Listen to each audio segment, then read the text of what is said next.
So welcome to Deloitte's podcast. The topic today is testing cyber resilience.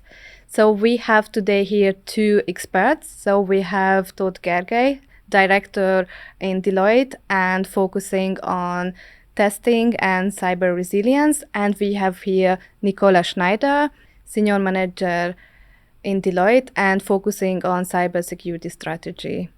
So we are helping today organizations to navigate towards cyber resilience and to give them some support. So what do you think, what is the role of cyber threat intelligence in today's organization? Very good question. Threat intelligence is about figuring out what is happening in the world, how actual threat actors are targeting the organization, or targeting similar organizations, or targeting a given geographical area like a country or a region. It focuses on multiple aspects of attacks. It can investigate what actual tools and techniques attackers have used in the past. It focuses on what type of pretext or scenarios attackers have historically used.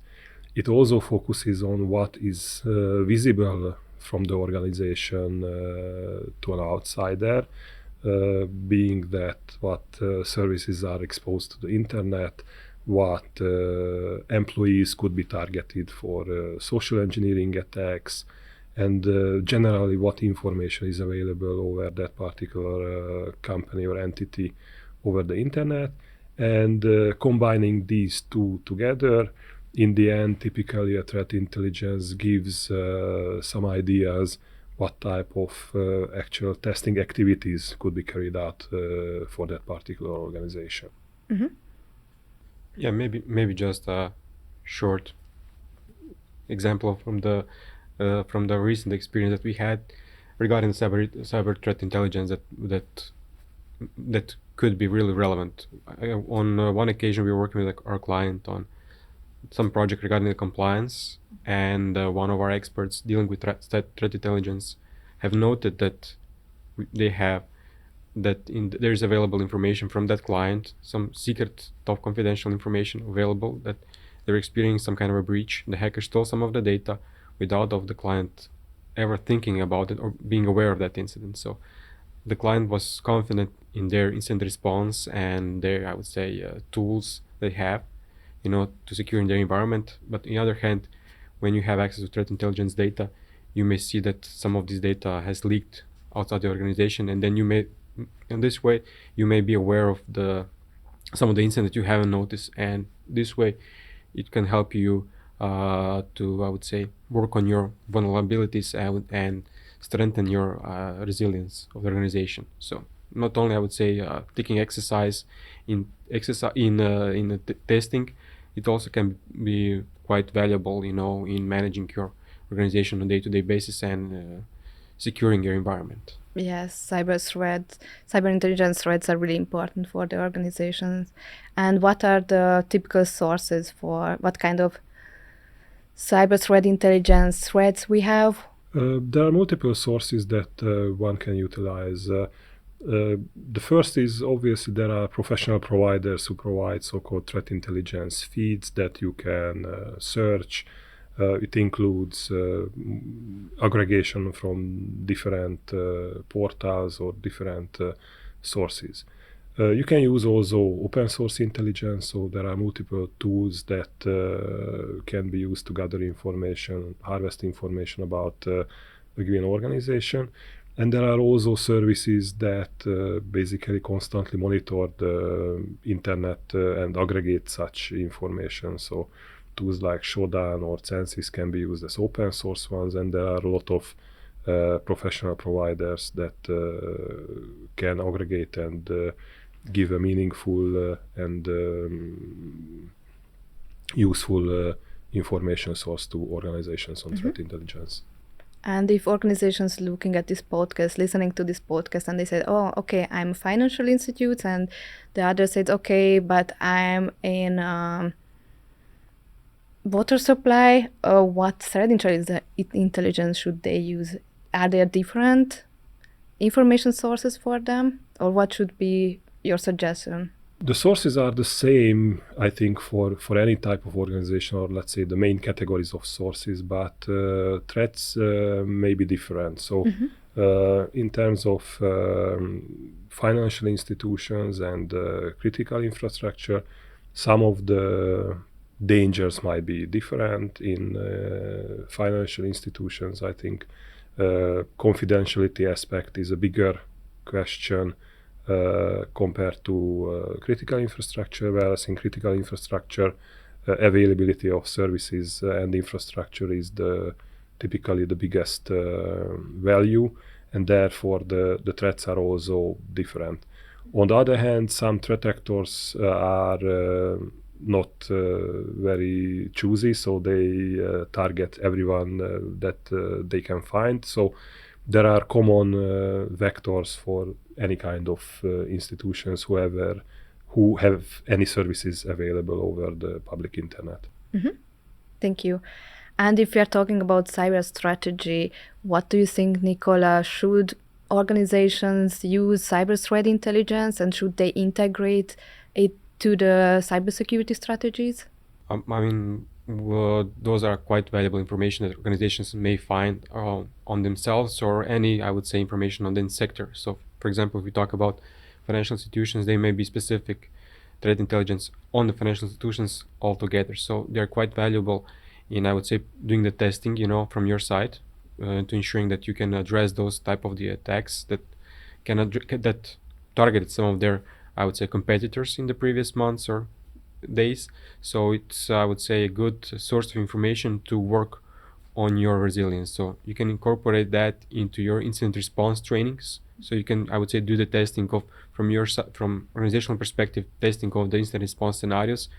You can, I would say, work on your response plans. So some kind of a written document that you may have that is supporting you in addressing the incident or resolving the incident. Maybe additionally, I would say, upgraded with that information that you may find.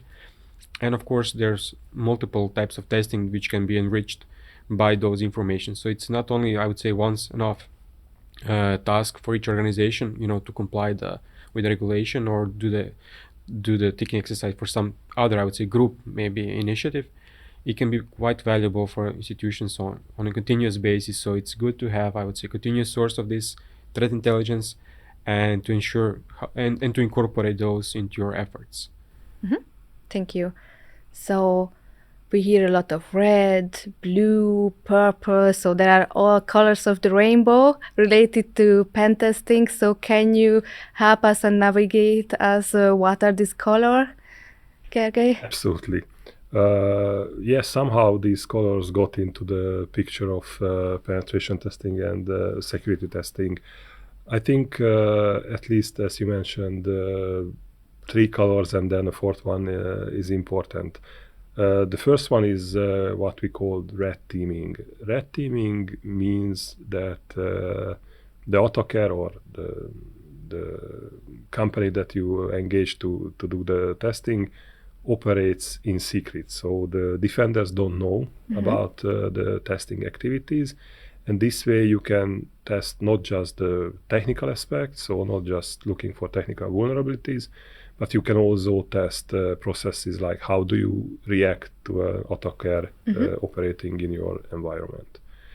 On the other hand, we have the so-called purple teaming exercises, which combine the testing activities and the detection activities. So those activities that the blue team do, so try to find out who tries to attack you and detect these activities, and actual testing activities together. So the attackers, the red teamers, and the blue teams, the defenders, work together, and red and blue makes up this purple. And in this case, basically, whenever the attackers do something, the defenders look whether they have detected it or how could they detect it and then improve the detection capabilities. And this is an iterative process. attack, defend, and this way, at the end, you will have improvements not just on the technical side, so finding vulnerabilities, but also on the detection side. And then there is the last color I would add here, which is the white, which is around, it's not an activity, but a team. There is a so-called white team, or sometimes also called control team. It's related to the red team activities, and the control team, or this white team, is, let's say, the governing body inside an organization who is supervising the red team activities so that it goes into the right direction and ensures useful results. Okay, thank you. So we heard that also DORA and NIS2 emphasizes testing of resilience and regular tests. And DORA introduces a new term, not just pen testing, but threat-led pen testing. This is the new normal now, the TLPT. Can you explain it, please? Threat-led penetration testing is basically a combination of the threat intelligence part and the red teaming part. When we are talking about threat-led penetration testing, the entity who carries out this TLPT first engages a threat intelligence provider, TIP, to perform the threat intelligence activities, which is basically a planning activity for the red team. They carry out analysis of the threat landscape for that particular organization, and in the end they derive scenarios. According to the TLPT, at least 3 scenarios need to be created at the end of the threat intelligence part.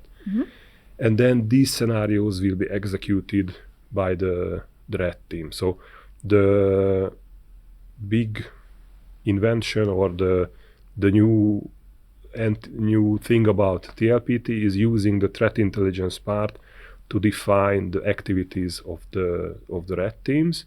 And this whole threat intelligence and red team together is then packaged into this TLPT process.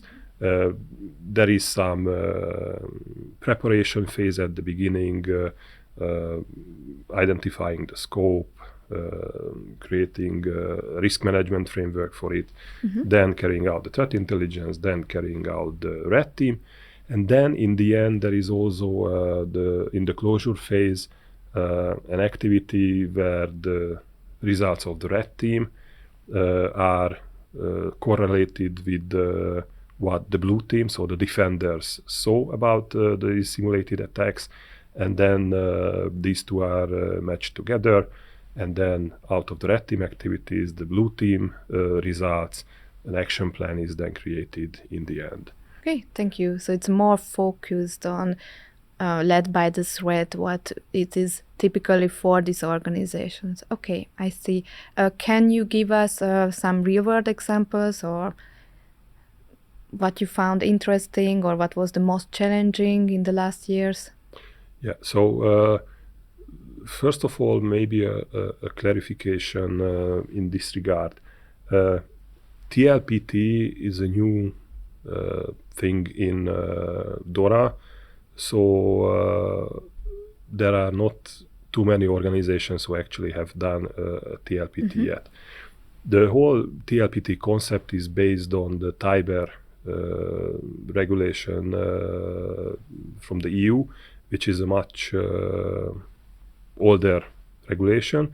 And we have a lot of experience around this TIBER, which has the same concepts, so threat intelligence-based red teaming.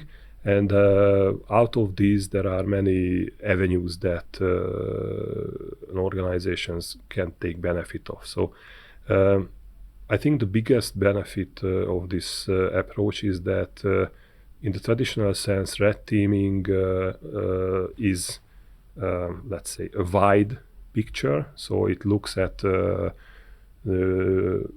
bigger area or a bigger surface of the organization, while penetration testing is typically a very focused activity, and it looks at smaller pieces, and these smaller pieces not necessarily fit completely together or map the whole attack surface. With the red team, we can look at a much bigger portion of the attack surface, and we can chain attacks, and this way get much more interesting results. So we can take, for instance, a result from the testing of one application, and then having obtained some privileges, going to a next application, or maybe going down to the infrastructure, and then going about it. And this way you can find a lot of interesting attacks. Also, one aspect I would add is that penetration testing is becoming more and more compliance driven. Yes. And on the other hand, red teams are more how to say it, more looking for new ways to attack, because typically the red team covers the standard activities. So within a red team, you need to look for novelties or some new ideas how to attack, and this way you can constantly be up to speed on the new attack techniques. Okay. Yeah, as you mentioned, so the penetration testing is, I would say, standard course of business. You know, you do it once a year to comply with regulation. You may have locally or regionally or within EU, and this way, I would say, we are making a shift, you know, towards more type of testing which simulates the real threat. So in this way, I would say organizations, as Gergely mentioned, it's not only some kind of standard scripts, you know, standard type of testing on based on new, I would say, or based on the old information. It's something that you need to rediscover, you know, how to, I would say, penetrate that I would say information system and deliver some kind of payload. So that's, I would say, major change.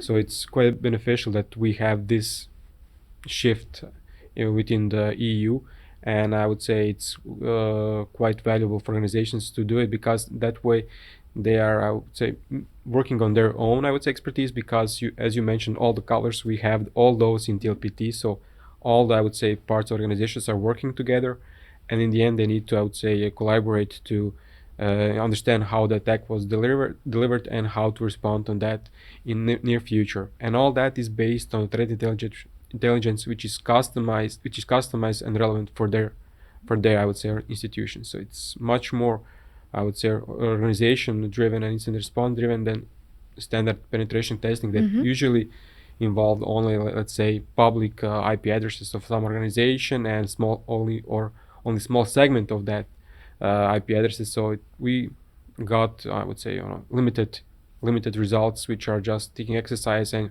where security can deliver this information report to the management board and say, we are compliant, there is nothing red, nothing extraordinary, we are good. So it's much more, I would say, in touch with the real world than just an exercise. Perfect, thank you. Then I hear that this is the TLTP is the new normal, and this is more beneficial also for the organizations.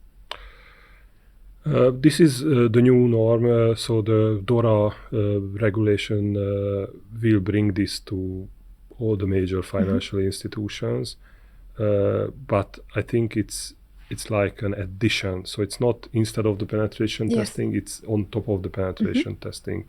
Penetration testing will stay there, so it's still mandated, and as Nicola mentioned, either yearly or upon a major change. But this whole TLPT process will add an additional layer of security on top of it. Also, TLPT is mandated typically every third year, so it's not every year, because also it's a very long process. So looking at the TLPT, it can be easily 9 months to maybe even a year, depending on how the institute and the institution and the financial authority works together. So it's multiple phases, multiple approvals, and then discussions with the financial regulator in between. So it's a lengthy process to go through it. Thank you. So you also mentioned TIBER-EU, and I've heard that this is like a Rolls-Royce for resilience testing. Can you explain a bit in depth what is EU TIBER? TIBER-EU is basically the predecessor or the template for the TLPT. So it is a combination of the threat intelligence and the red teaming in the whole process with the kickoffs, with the threat intelligence, with the scenario definitions, with the red team planning, red team executions, and then blue team discussions, and finally the closure phase. So all this together has been first described in this TIBER-EU, and then this has become later the threat-led penetration testing that actually has been mandated as part of DORA. Thank you. So, I'm also keen on cyber exercises. And what do you think how penetration testing could help to form simulations or cyber exercises or scenarios? I think there is a very good correlation between simulations and penetration testing or red teams. For instance, within red teams, red teamers constantly want to try out innovative solutions. So in the past, for instance, phishing was a big deal to get initial access as part of red teams. Now, with the advent of AI and with all these different avenues like voice phishing or this QR code-based phishing or AI deepfakes, there are many additional ways to get initial access in an organization. And these attacks will need to be also played through by the defender teams or by the organization itself. So whenever such a scenario is tried out as part of a red team, it makes completely sense to do this as part of a simulation as well, and do, for instance, a playbook around it and practice it, how it looks like in real world with those that potentially are the target. So I think whatever new attack methods you will innovate or will try to figure out in a red team, you can incorporate into the simulation as well. Thank you. And since we done the penetration testing and we have the results there, how does it connect to the cyber strategy?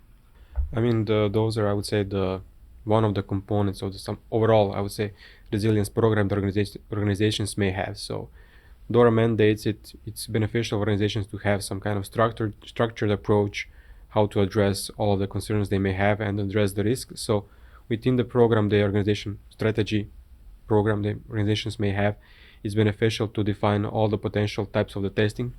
Gary mentioned several of them. So of course TLPT as I would say the cornerstone or the maybe more exposed one, because a lot of people is talking about it in the media, is because it's quite heavy on the resources because it takes a lot of time to conduct it.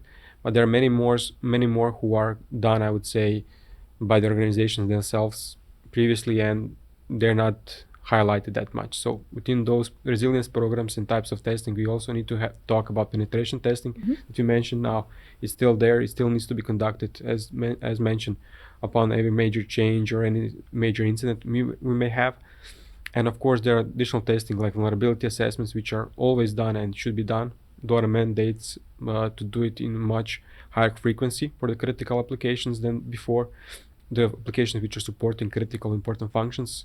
Of course, there are some kind of there are network security assessments which are targeting the network layer. We have source code analysis which have been done by some organizations, but again, not all of them.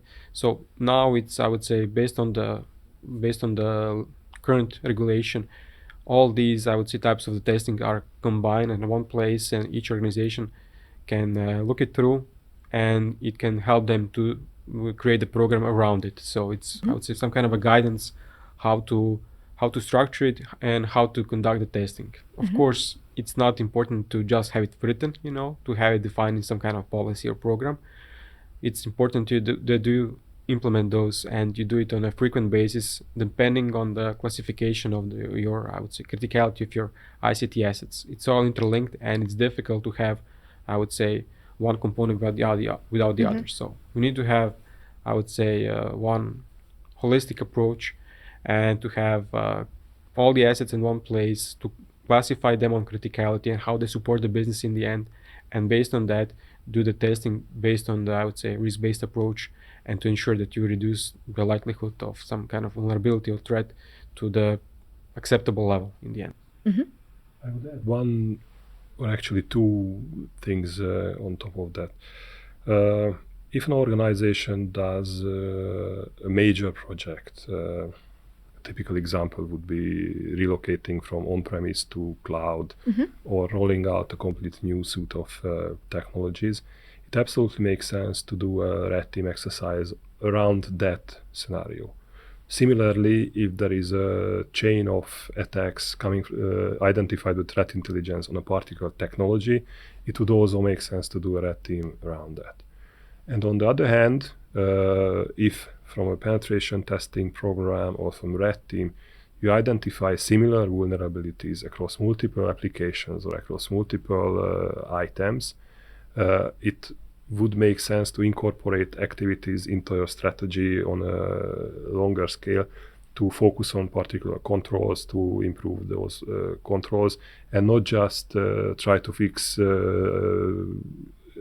individually vulnerabilities one by one. So I think penetration testing, a large-scale penetration testing program, can benefit into the, or can be an input into the control improvement program as well. Okay, thank you. Nicola? I mean, that's something that we see quite often, that organizations do the penetration testing or do the vulnerability assessment. Those information are into separate tables, for example. They're not interlinked, and they keep that open for a long period in time. So they're not used as an input to, I would say, to your, I would say, to their control environment, to see which controls are, I would say, targeted by these vulnerabilities, and they're not, in the end, not even implemented or tested. Yes, the organization needs this holistic picture and approach. And are there other common pitfalls that they can avoid? Or there are some suggestions from your side how Deloitte can help organizations to achieve being resilient to cyber attack, or more resilient? So I think threat-led penetration testing will be mandated by the financial regulators at one point. But because this is such a complex endeavor, as I mentioned, it can easily take 9 to 12 months to go through with multiple phases, interactions with the authority. It makes absolutely sense to do a practice round around TLPT with a trusted advisor to teach the organization what this is about. So how to do the threat intelligence, how to select the scenarios, maybe do a scenario-based red team exercise, how to compile all the necessary documents around the threat intelligence, around the threat-led penetration testing, what type of interactions you can expect from a financial regulator around the different phases of the project, how to form the control team or this white team, how to involve the blue team. So there are multiple questions, and doing a practice round or a preparation around the whole process is something that we work with some organizations to prepare for the actual threat-led penetration testing. I think that's something that is a new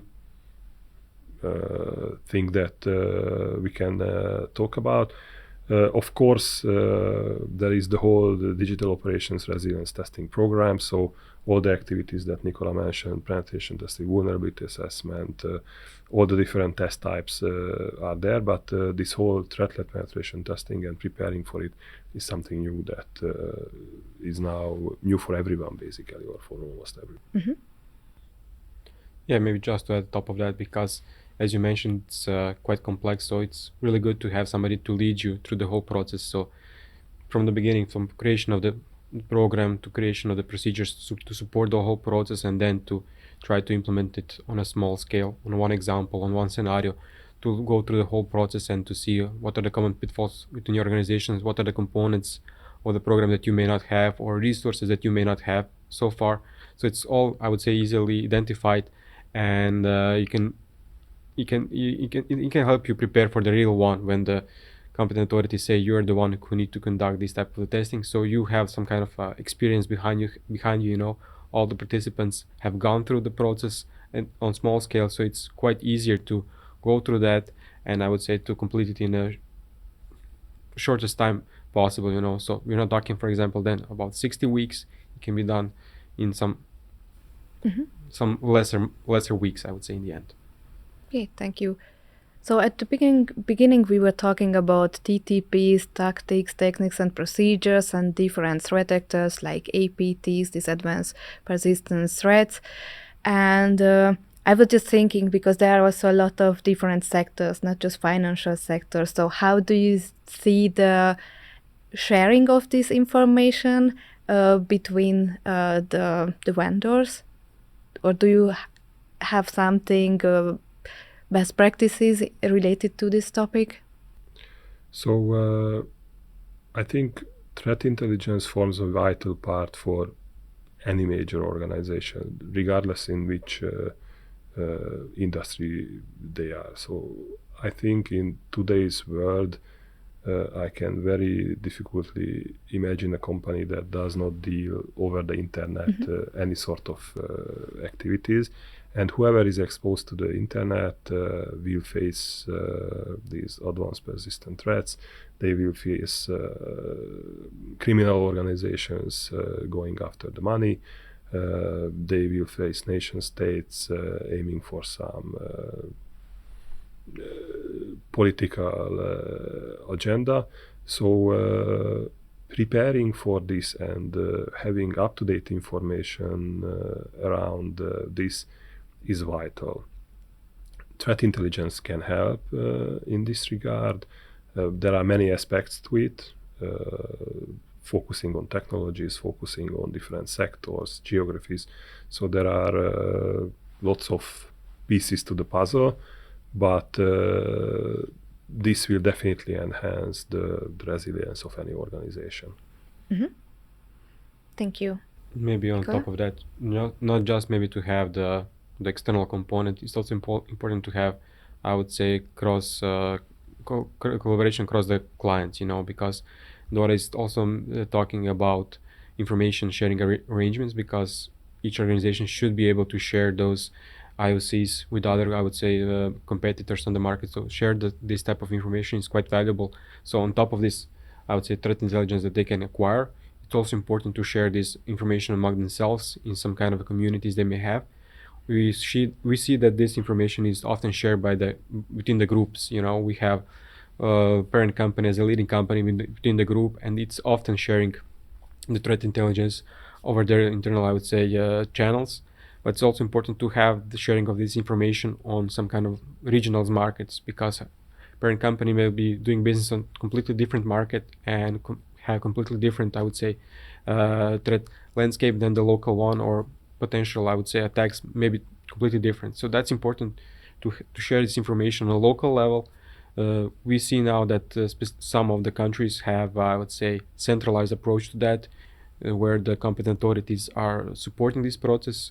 So it's good to have, I would say, to have the competent authorities involved in that, and ensure that they can easily share that information without any leakage of confidential information, because nobody wants to, I would say, in that process, to have the data breach in the end, or data leakage in the end. So thank you. So thank you. I hope that we can have even more organizations to achieve cyber resilience, so on a higher maturity level. And thank you guys for being part of this podcast. Thank you. Thank you.